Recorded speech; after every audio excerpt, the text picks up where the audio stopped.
Contestants begin the test with their Krypton factor total so far. They'll score 2 points for a correct answer, but 1 point will be deducted for a wrong answer.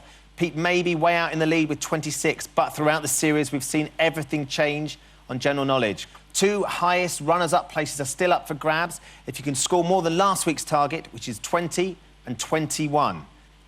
Could I have 90 seconds on the clock, please? Your time starts now. Who became the 44th president of the USA after Malcolm? President Obama. That is correct. Which play by Eugene O'Neill is set in the rundown saloon owned by Harry Hope? Anybody? You're out of time. It's The Iceman Cometh. The character Iceman in the 1986 film Top Gun is played by which actor? Pete. Val Kilmer. Correct. Featuring Amy Winehouse on vocals, Valerie was a 2000... Chris. Mark Ronson. Correct. In the Book of Genesis, who had a mark set upon him after killing his own Malcolm? Cain. Correct.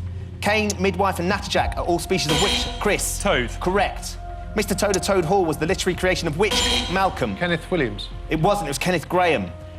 Graham Linehan and Arthur Matthews created which sitcom about a trio of priests? Pete. Father Ted. Correct.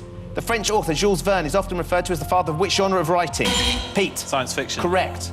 Which internet translation engine is named after a science fiction creation by Douglas Pete? Babelfish. Correct. Which South American fish, also called the tremblador, can kill its prey by generating shocks? Anyone? Malcolm. Electric eel. Correct, well done. Which man who died in 2009 pioneered the development of the solid body electric guitar that bears his name? Anybody? Pete. Les Paul. Correct. The French philosopher and writer Jean-Paul Sartre wrote that what is other people? Pete. Hell. Correct. In Greek myth, Leander would swim the Hellespont every night to see which woman? Out of time, it's Hero. Which comic strip a movie hero battled against Ming the Merciless?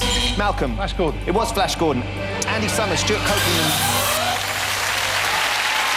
Goodness me, that was a very tight round indeed. But going through to our grand final with a Krypton factor of 38, our energy consultant from London, Pete Thompson. And as the second highest scoring runner-up, joining Pete in the final of the Krypton factor is Malcolm.